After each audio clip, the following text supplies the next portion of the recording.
នឹងលើកសាស្ត្រដែល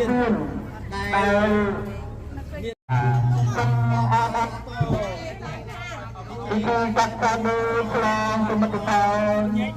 បាទខ្ញុំគឺជាប្រាវ៉ាតង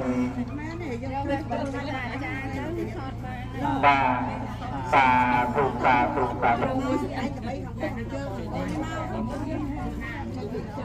បាទសាទរទៅគ្នាក្នុងវត្តមរយត្តរបស់យើងលើកបាក់ទេតាចាំឲ្យមើលប្លុក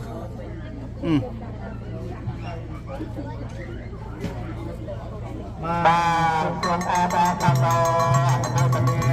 នៅក្នុងសកលតាមនេះមាន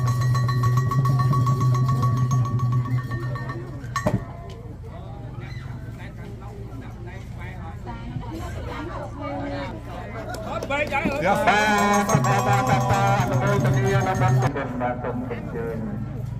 ទាំងដៃមួយបាទទៅបាទទៅ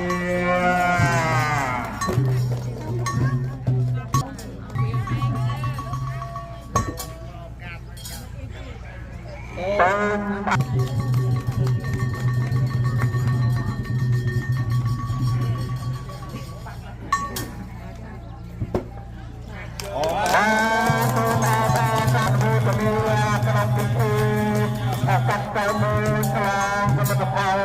មានវានៅក្នុងវត្តកម្រិត